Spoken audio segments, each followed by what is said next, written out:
नमस्कार दोस्तों, आप सभी का study quiz with Nirmala YouTube channel पर स्वागत है। आज हम करेंगे SST test paper model paper 5। इससे पहले हम मॉडल पेपर 4 कर चुके हैं। आज का मॉडल पेपर जो है वो बहुत डिफरेंट है। इसमें मैंने प्रत्येक यूनिट वाइज प्रश्न बताए हैं ताकि आपको डाउट ना रहे कि किस यूनिट से कौन सा प्रश्न नहीं लिया गया है या कौन सी यूनिट छोड़ी गई है। तो ये आज का पेपर जो है बहुत ही डिफरेंट है। इसे करिए, अपने दोस्तों में शेयर कीजिए और वीडियो को लाइक ज़रूर करें। वीडियो को एंड तक देखेंगे तभी आप पेपर सोल्व कर पाएंगे। टोटल प्रश्न जो है इसमें 60 है। इन्हें करिए और कमेंट सेक्शन में बताना ना भूलें कि आपके कितने सही हो रहे हैं। पहला प्रश्न देखिए। और हाँ, इस पेपर में सबसे ज़्यादा प्रश्न है कौन सा संगत है और कौन सा असंगत है। इससे क्या होगा कि आपके एक से यानी कि 60 क्वेश्चन है, 60 से लगभग 80-90 क्वेश्चन आपके क्लियर हो जाएंगे। तो चलिए देखते हैं। पहला प्रश्न संगत है। यहाँ पूछा है कि संगत है कौन सा है। शीतला माता, चैत्र कृष्ण अष्टमी, उपछठ, भाद्र शुक्ल छठ, गोगा नवमी, भाद्र शुक्ल नवमी, कजली तीज, श्रावण कृष्ण तृतीया। तो देखिए यहाँ पर पूछा गया है संगत है कि कौन सा मिलान हो रहा है। तो जो फर्स्ट वाला है शीतला माता वो चैत्र कृष्ण अष्टमी को आती है, जिसे हम शीतला अष्टमी भी कहते हैं। तो यहाँ पर आंसर हो जाएगा ए। उपछठ कब आती है? उपछठ भादवे महीने यानी भाद्रपद में आती है, लेकिन कृष्ण पक्ष में आती है, तो ये गलत हो जाएगा। गोगा नवमी भी भाद्रपद में आती है, लेकिन ये भी कृष्ण नवमी को आती है, इसलिए ये गलत हो जाएगा। और कजली तीज जो है भाद्रपद कृष्ण तृतीया को आती है, तो यहाँ पर यह भी गलत हो जाएगा। तो यहाँ पर करेक्ट आंसर होगा ए, शीतला माता चैत्र कृष्ण अष्टमी। अगला प्रश्न देखिए। असुमेलित बताना है। असुमेलित कौन सा है? गैर नृत्य भील, वालन नृत्य गरासिया, शंकरिया नृत्य कालबेलिया और अग्नि नृत्य मैव। तो असुमेलित कौन सा हो जाएगा? यहाँ पर जो अग्नि नृत्य है डी, ये मेव जाति के द्वारा नहीं किया जाता, ये किया जाता है दशनाती संप्रदाय को मानने वाले लोगों के द्वारा। तो यहाँ पर डी आंसर राइट होगा। मेव जो है, मेव किस तरफ रहते हैं? ये रहते हैं अलवर भरतपुर में। तो यहाँ पर करेक्ट आंसर है डी। अगला प्रश्न है पाबूजी की फड़ में भोपा द्वारा प्रयोग किया जाने वाला लोकवाद्य वाद्य है, यानी कि पाबूजी की भोपे उनकी फड़ का वाचन करते समय किस वाद्य यंत्र का प्रयोग करते हैं? रावण हत्ता है ये, रावण हत्ता, एक तारा, अलगोचा या फिर झांझ। तो यहाँ पर करेक्ट आंसर होगा किसका प्रयोग उनके द्वारा किया जाता है, तो वो हो जाएगा रावण हत्ता। रावण हत्ता यहाँ पर करेक्ट आंसर होगा, यानी कि ए यहाँ पर सही उत्तर है। अगला प्रश्न है प्रश्न नंबर 4। महाराजा राय सिंह के समय चित्रित भागवत पुराण चित्र किस चित्रकला शैली का है? बीकानेर शैली का है, बूंदी शैली का है, उदयपुर शैली का है या फिर किशनगढ़ शैली का है। तो महाराजा राय सिंह कहाँ से संबंधित थे? बीकानेर से थे, तो यहाँ पर करेक्ट आंसर हो जाएगा बीकानेर शैली। ओके। अगला प्रश्न है, यहाँ पर भी असंगत बताइए कि असंगत कौन सा है यहाँ पर, यानी कि 3 सही है और एक जो असंगत है उसको हमें चुनना है। ललित विग्रह राज सौमेंद्र, सूरज प्रकाश कर्णिदान, दांतारी फुलवारी विजयदान देता, वीर सस्सी श्यामल दास। तो वीर सस्सी का नाम आपने बहुत सुना है, तो ये श्यामल दास की नहीं है, तो यहाँ पर करेक्ट आंसर हो जाएगा डी। 5वें का आंसर है डी। तो ये थे राजस्थान की कला और संस्कृति से 5 प्रश्न। आगे यूनिट देखिए, राजस्थान का भूगोल एवं संसाधन। अब इसके प्रश्न देखते हैं। तो प्रश्न नंबर 6 है, यहाँ पर भी असंगत बताना है। ताल छापर कृष्णमृग, राष्ट्रीय अभ्यारण्य मोर, सरिस्का बाघ, केवलादेन, साइबेरियन क्रेन। तो असंगत कौन सा हो जाएगा? जो राष्ट्रीय अभ्यारण्य है वहाँ पर प्रसिद्ध है घड़ियाल। तो यहाँ पर 2 जो आंसर है यानी कि बी जो है यहाँ पर सही उत्तर हो जाएगा। अगला प्रश्न है प्रश्न नंबर 7। निम्न में से असंगत है। नाथरा की पाल लोहा, झामर कोटरा रॉक फास्फेट, मैग्नीस लीलवाणी और टंगस्टन राजपुरा दरिबा। तो आपने टंगस्टन का तो बहुत सारी एग्जाम में आया हुआ प्रश्न है। टंगस्टन जो है वो डेगाना नागौर का प्रसिद्ध है। राजपुरा दरिबा यहाँ पर गलत है इसके सामने, तो इसके लिए यहाँ पर आंसर क्या हो जाएगा? डी। अगला प्रश्न है 8। जनगणना 2011 के अनुसार राजस्थान की कुल साक्षरता दर है 66.1%, 76.1%, 54.9%, 74.04%। तो यहाँ पर करेक्ट आंसर हो जाएगा 66.1%, यानी कि 8वें का आंसर है ए। अगला प्रश्न है 9। मैच करना है, यानी कि कौन सा मैच नहीं है वो बताना है। लसाड़िया का पठार उदयपुर, बांका पट्टी जोधपुर नागौर जैसलमेर, उड़िया का पठार आबू, छप्पन का मैदान बाड़मेर। तो यहाँ पर जो है ए सी डी मैच है, लेकिन जो बी वाला है बांका पट्टी वो जोधपुर जैसलमेर में नहीं है, कहाँ पर है? बांका पट्टी है, नागौर अजमेर। नागौर अजमेर में रहने वाले लोगों की जो कुबड़ है वो थोड़ी झुकी भी रहती है, यानी कि बांका पट्टी को कुबड़ पट्टी भी कहा जाता है। तो 90 का आंसर होगा बी।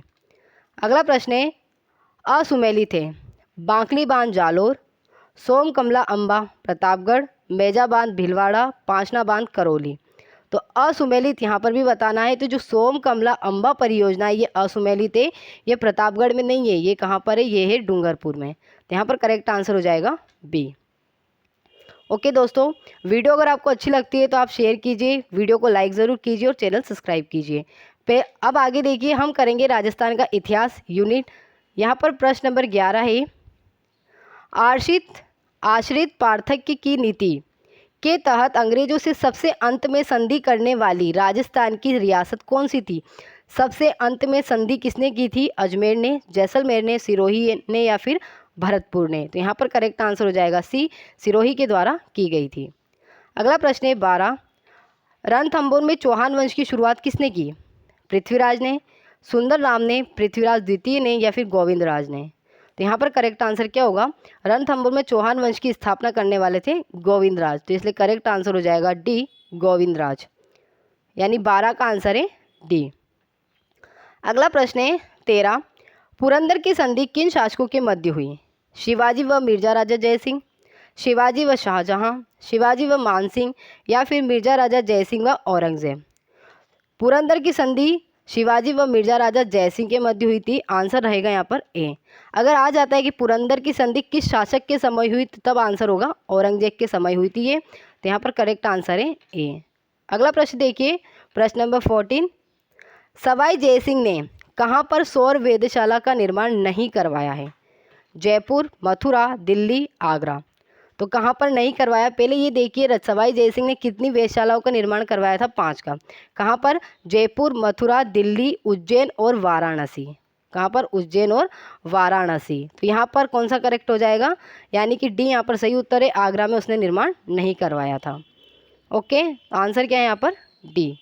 अगला प्रश्न है 15, असंगत युग्म है कामराज रतिसार कुंभा, एकलिंग महात्म्य काना, कलानिधि मुंडन, संगीत राज कुंभा? तो यहाँ पर आंसर क्या होगा? इनमें से असंगत युग्म हो जाएगा कलानिधि मंडन, यानी कि जो कलानिधि है मंडन के द्वारा नहीं लिखी गई है, ये लिखी गई थी इसके पुत्र गोविंद के द्वारा। अगर यहाँ पर गोविंद होता तो ये भी करेक्ट आंसर होता। तो यहाँ पर आंसर हो जाएगा सी, कलानिधि मुंडन। अगला प्रश्न है, अगली यूनिट है भारतीय संस्कृति एवं सभ्यता, यानी कि फर्स्ट यूनिट। इसके प्रश्न देखिए, प्रश्न नंबर 1 है, यानी कि 16 है, हड़प्पा सभ्यता निवासी थे, कहाँ के थे? यानी कि वह कैसे निवासी थे ये पूछना चाहता है। ग्रामीण थे, शहरी थे, खाना बदोश थे या जनजातीय थे? तो जो हड़प्पा के लोग थे वो शहरी निवासी थे, यानी कि यहाँ पर करेक्ट आंसर हो जाएगा बी। अगला प्रश्न है, न्याय दर्शन को प्रचारित किया किसने किया? चारवाक ने, गौतम ने, कपिल ने या फिर जमिनी ने? तो करेक्ट आंसर होगा गौतम बुद्ध के द्वारा न्याय दर्शन को प्रचारित किया गया। आंसर होगा बी। अगला प्रश्न है, निम्नलिखित में से कौन एक मगध साम्राज्य की राजधानी नहीं रहा? ये पूछना चाहता है। तो करेक्ट आंसर देखिए क्या होगा? गिरिराज, राजगृह, पाटलिपुत्र या फिर कौशाम्बी? तो यहाँ पर जो करेक्ट आंसर है वो हो जाएगा डी, कौशाम्बी मगध की राजधानी नहीं था, क्योंकि कौशाम्बी खुद एक महाजनपद था। इसलिए यहाँ पर करेक्ट आंसर हो जाएगा डी। अगला प्रश्न है, बौद्ध धर्म ग्रहण करने वाली पहली महिला कौन थी? यशोधरा थी, त्रिशला थी, महामाया थी या फिर प्रजापति गौतमी थी? तो बौद्ध धर्म को ग्रहण करने वाली पहली महिला पूछा गया है, तो आंसर हो जाएगा यहाँ पर प्रजापति गौतमी। प्रजापति गौतमी कौन है? गौतम बुद्ध की कह सकते हैं लालन पालन करने वाली उनकी विमाता, सौतेली माता ही प्रजापति गौतमी थी, जिन्होंने सबसे पहले बौद्ध धर्म को ग्रहण किया था। अगला प्रश्न है, बुद्ध चरित्र जिसे बौद्धों की रामायण कहा जाता है, यह यहाँ पूछना चाहता है कि जो बुद्ध चरित्र है उसे हम बौद्धों की रामायण भी कहते हैं, उसके रचनाकार कौन है? वसुमित्र है, अश्वघोष है, नागार्जुन है या बुद्ध घोष है? तो क्वेश्चन नंबर 20 का आंसर क्या होगा? बुद्ध चरित्र के रचनाकार है अश्वघोष। B is the right answer.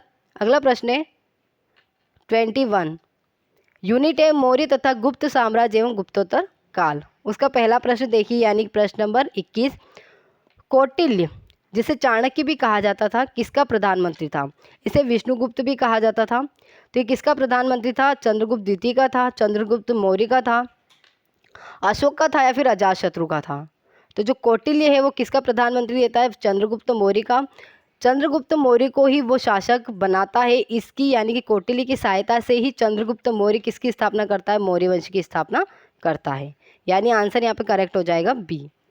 अगला प्रश्न है, इसकी बुक का नाम क्या था? अजातशत्रु। अगला प्रश्न देखिए 22, प्राचीन काल में कलिंग का महान शासक कौन था?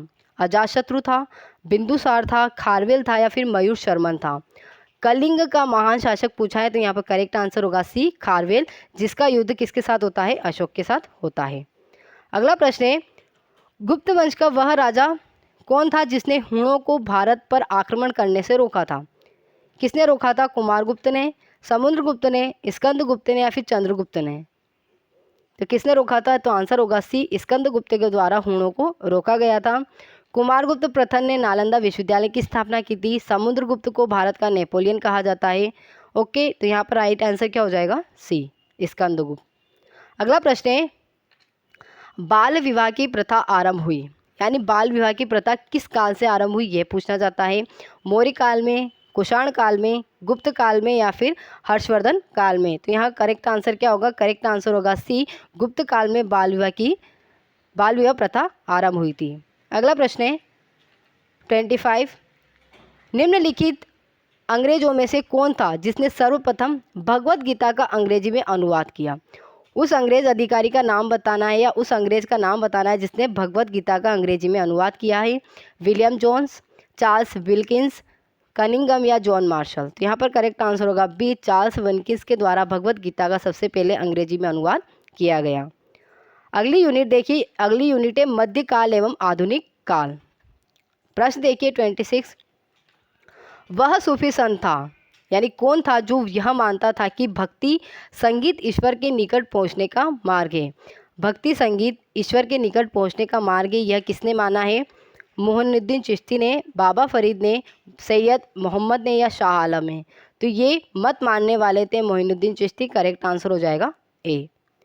अगला प्रश्न है 27, किस युद्ध से भारत में मुगल राज्य की नींव पड़ी? बहुत ही बेस्ट प्रश्न है, एग्जाम में आने लायक।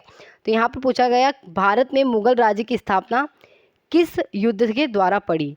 प्लासी का युद्ध, बक्सर का युद्ध, पानीपत का युद्ध या फिर हल्दीघाटी का युद्ध? तो यहाँ पर करेक्ट आंसर होगा सी, पानीपत का युद्ध। पानीपत का युद्ध होता है 1526 में, किसके मध्य में? इब्राहिम लोदी और बाबर के मध्य में। इस युद्ध में जो लोदी होता है, वो इब्राहिम लोदी, वो हार जाता है और बाबर की विजय होती है। यहीं से मुगल राज्य की स्थापना हो जाती है। तो करेक्ट आंसर रहेगा सी। अगला प्रश्न है 28, मुगल प्रशासन में मुहतसिब था, यानी अधिकारी है मुहतसिब, तो किसका था वो?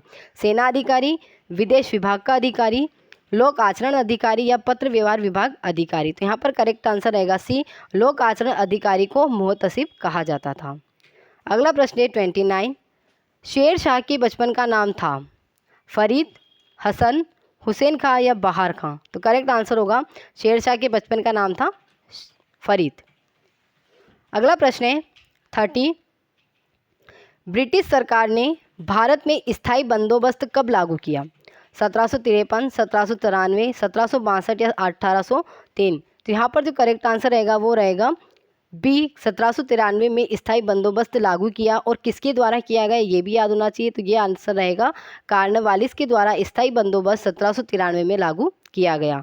आंसर रहेगा 30 का बी। अगली यूनिट देखिए, भारतीय संविधान एवं लोकतंत्र। प्रश्न है 31, संविधान की छठी अनुसूची इनमें से किन राज्य में या किस राज्य में लागू नहीं होती? तो आंसर देखिए क्या रहेगा, असम में, मेघालय में, मणिपुर में या फिर त्रिपुरा में?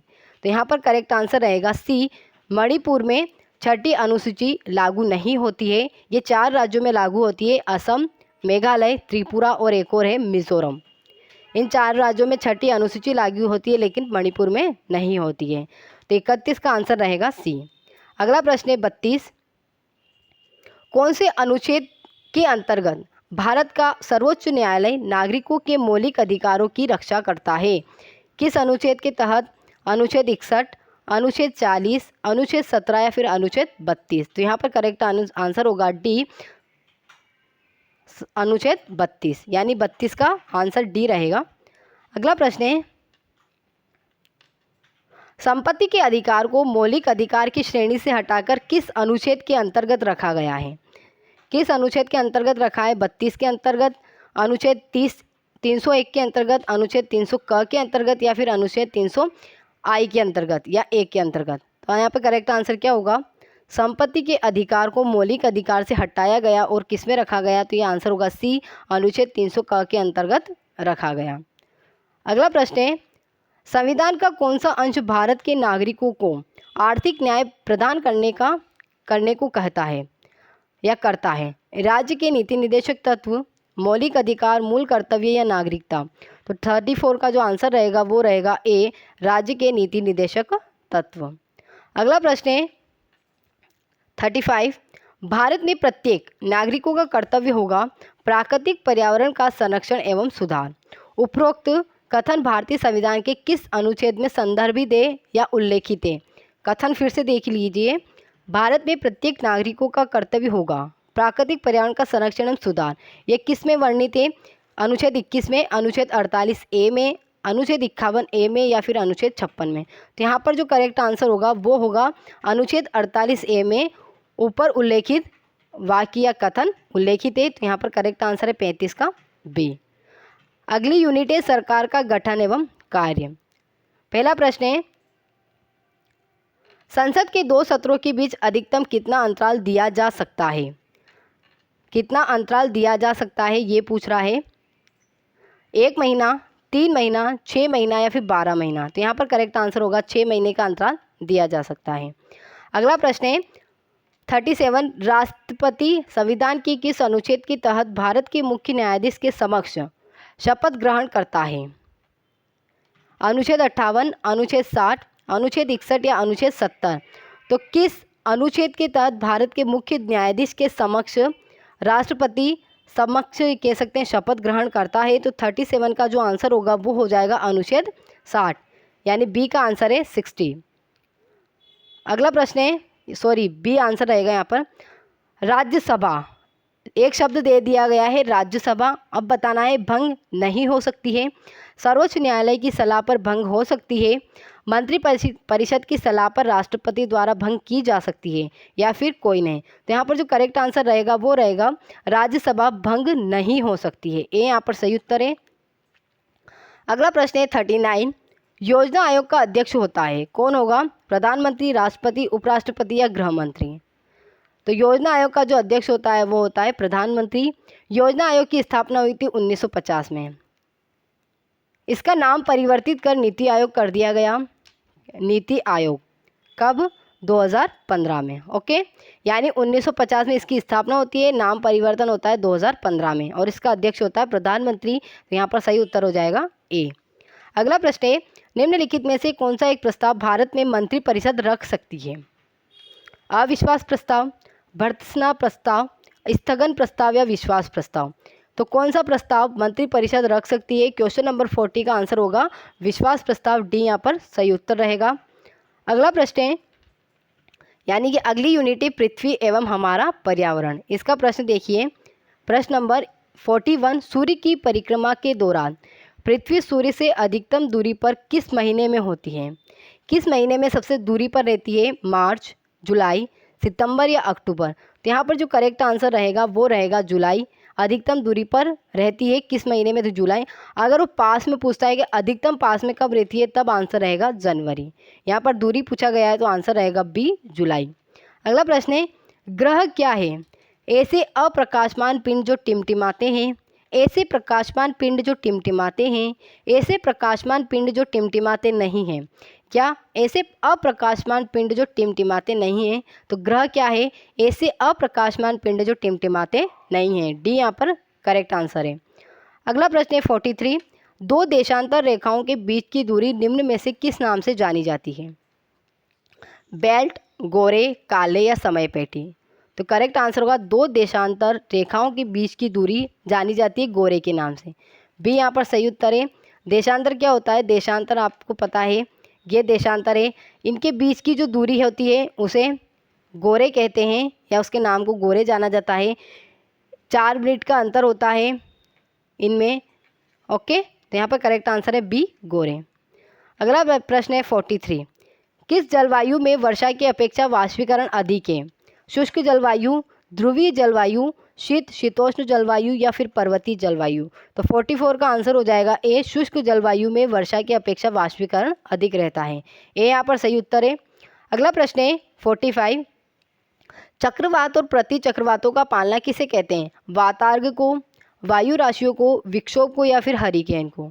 तो यहाँ पर करेक्ट आंसर होगा ए, वातार्ग को चक्रवात और प्रति चक्रवातों का पालना कहा जाता है। अगली यूनिट देखिए, भारत का भूगोल एवं संसाधन। इसका पहला प्रश्न है, लक्षद्वीप में कितने द्वीप समूह हैं? 17, 27, 36 या फिर 45 यानी कि 43। तो लक्षद्वीप में कितने द्वीप समूह हैं? तो आंसर हो जाएगा सी, 36 द्वीप समूह हैं। लक्षद्वीप किधर पड़ता है? तो ये हमारा भारत है। इधर है अरब सागर, ये है बंगाल की खाड़ी, तो अरब सागर के नीचे लक्षद्वीप पाया जाता है। तो यहाँ पर करेक्ट आंसर होगा सी, 36। अगला प्रश्न है असंगत है, असंगत बताना है। नाथुला दर्रा सिक्किम, बोमडिला दर्रा अरुणाचल प्रदेश, बुज़दिल दर्रा जम्मू कश्मीर या शिपकिला दर्रा उत्तराखंड? तो यहाँ पर करेक्ट आंसर हो जाएगा यानी असंगत कौन सा है? तो 47 का आंसर है डी, शिपकिला दर्रा उत्तराखंड में स्थित नहीं है। तो यहाँ पर आंसर होगा डी। अगला प्रश्न है 48। फिर से असंगत है, बांध दिए गए हैं, एक तरफ नदियाँ दी गई है। मेटूर बांध कावेरी नदी, अलमाटी बांध कृष्णा नदी, हीराकुंड बांध महानदी, थीन बांध सतलज नदी? तो यहाँ पर भी डी जो आंसर है करेक्ट हो जाएगा, थीन बांध सतलज नदी ये गलत है, यानी कि आंसर है डी। अगला प्रश्न है असंगत है, नंदा देवी उत्तराखंड, चोटियाँ दी गई है एक तरफ स्टेट दिए गए हैं। नंदा देवी उत्तराखंड, कंचनजंगा सिक्किम, गिरनार बिहार और शिवेराई पहाड़ियाँ केरल? तो यहाँ पर जो रोंग हो जाएगा वो हो जाएगा डी, शिवेराई पहाड़ियाँ केरल। अगला प्रश्न है निम्न में से असंगत है, जायकवाड़ी परियोजना गोदावरी, तुलबुल परियोजना झेलम, भाखड़ा नागल परियोजना सतलज और मयूराक्षी परियोजना कृष्णा? तो यहाँ पर जो डी है वो रोंग हो जाएगा, मयूराक्षी परियोजना कृष्णा नदी पर नहीं है, ये मयूराक्षी नदी पर ही स्थित है। तो आंसर रहेगा डी। यूनिट देखिए अगला, बीमा एवं बैंकिंग प्रणाली। ये बहुत ही इंपॉर्टेंट यूनिट रहेगी इस पेपर में, क्योंकि ये इसी बार सिलेबस में ऐड की गई है, तो इसको आप अच्छे से पढ़ लीजिए। तो यहाँ पर हम इसके प्रश्न देखते हैं। प्रश्न number 51, reserve bank of India की स्थापना कब हुई? 1949 में, 1935 में, 1950 में या 1946 में? तो भारतीय रिजर्व बैंक की स्थापना हुई थी 1935 में। बी यहाँ पर सही उत्तर रहेगा। अगला प्रश्न है भारत में दार्शनिक मुद्रा प्रणाली कब शुरू की गई? 1957, 1975, 1970, 1982? तो करेक्ट आंसर रहेगा ए, 1957 में भारत में दार्शनिक मुद्रा प्रणाली शुरू की गई थी। ओके, अगला प्रश्न देखिए 53, भारत में ट्रेजरी बिल बेचे जाते हैं। ट्रेजरी बिल किसे कहते हैं? जो शेयर मार्केट पर चलते हैं। तो यहाँ पर आंसर होगा भारत में ट्रेजरी बिल बेचे जाते हैं आरबीआई के द्वारा, राज्य सरकारों द्वारा, व्यापारिक बैंक द्वारा या फिर सेबी द्वारा? तो करेक्ट आंसर रहेगा ए, आरबीआई के द्वारा ट्रेजरी बिल बेचे जाते हैं। अगला प्रश्न है 54, सस्ती मुद्रा का अर्थ है ब्याज की कम दर, ब्याज की कम दर, बचत का निम्न स्तर, आय का निम्न स्तर? डी ऑप्शन देखिए, निम्न स्तर, निम्न जीवन स्तर। तो यहाँ पर जो करेक्ट आंसर होगा सस्ती मुद्रा का अर्थ होता है ब्याज की कम दर। ए यहाँ पर सही उत्तर रहेगा। अगला प्रश्न है 54, हार्ड करेंसी से तात्पर्य है वह मुद्रा जिसकी आपूर्ति मांग की अपेक्षा कम हो, अधिक हो, आपूर्ति तथा मांग स्तर हो या कोई नहीं? तो यहाँ पर जो सही उत्तर रहेगा वो रहेगा हार्ड करेंसी वह मुद्रा जिसकी आपूर्ति मांग की अपेक्षा कम हो। ए उत्तर सही है। अगला प्रश्न है लास्ट यूनिट है शिक्षा शास्त्री मुद्दे। शिक्षा शास्त्री मुद्दे वैसे 2 यूनिट है, 12 और 13, उनमें अलग अलग टॉपिक दिए गए हैं। तो यहाँ पर मैंने दोनों को मिक्स करके एक यूनिट बनाई है शिक्षा शास्त्री मुद्दे, और इससे 5 क्वेश्चन उठाए हैं। अगला प्रश्न है सामाजिक अध्ययन में चिंतन है प्रत्यक्षीकरण, कल्पना, स्मृति या फिर उपर्युक्त सभी? तो सामाजिक अध्ययन में चिंतन है, क्या हो जाएगा यहाँ पर करेक्ट आंसर? उपर्युक्त सभी। सामाजिक अध्ययन में प्रत्यक्षीकरण, कल्पना, स्मृति ये सभी चिंतन के प्रकार है, तो डी यहाँ पर सही उत्तर रहेगा। अगला प्रश्न है सामाजिक अध्ययन का व्यवहारिक ज्ञान देने की उत्तम शिक्षण विधि है, कौन सी रहेगी उत्तम? प्रोजेक्ट विधि, पाठ्यपुस्तक विधि, व्याख्यान विधि या फिर कोई नहीं? तो करेक्ट आंसर रहेगा प्रोजेक्ट विधि। ए यहाँ पर सही उत्तर है। अगला प्रश्न है 58, अध्यापन के क्षेत्रों में सर्वप्रथम प्रायोजना विधि का प्रयोग किसने किया? अच्छा प्रश्न है। अध्यापन के क्षेत्र में सर्वप्रथम प्रायोजना विधि का प्रयोग किसने किया? तो यहाँ पर आंसर होगा बी, किलपैट्रिक ने। अगर पूछ लेता है कि प्रायोजना शब्द का सबसे पहले प्रयोग किसने किया, तब आंसर होगा रिचर्ड्स। लेकिन पूछा गया है विधि, तो आंसर रहेगा बी। अगला प्रश्न है 59, सामाजिक अध्ययन की अध्यापिका कक्षा में चुनाव की क्रमिक प्रक्रिया बता रही है, वह जिस विधि का प्रयोग कर रही है वह है। यानी कि सामाजिक अध्ययन की अध्यापिका कक्षा में चुनाव की क्रमिक प्रक्रिया बता रही है, तो वह किस विधि का प्रयोग कर रही है? व्याख्या विधि, कथन विधि, परिचर्या या फिर प्रश्न पूछना। तो वो कहकर कि अपनी बात रख रही है, यहाँ पर आंसर होगा बी, कथन विधि। यानी 59 का आंसर रहेगा बी। आज इस वीडियो का अंतिम प्रश्न है, सामाजिक अध्ययन का शिक्षण किया जाता है माध्यमिक स्तर पर, उच्च माध्यमिक स्तर पर, स्नातक स्तर पर या उपर्युक्त सभी? तो आंसर है सामाजिक अध्ययन का शिक्षण किया जाता है, तो ये किया जाता है माध्यमिक स्तर पर। आंसर रहेगा ए, माध्यमिक स्तर। ओके दोस्तों, तो ये थे टोटल 60 प्रश्न। आप इन्हें सोल्व कीजिए, कमेंट सेक्शन में ज़रूर बताएं आपके कितने सही हो रहे हैं। वीडियो को लाइक ज़रूर करें, अपने दोस्तों में शेयर कीजिए, चैनल को सब्सक्राइब करें और साथ ही बेल आइकन को प्रेस करें। धन्यवाद।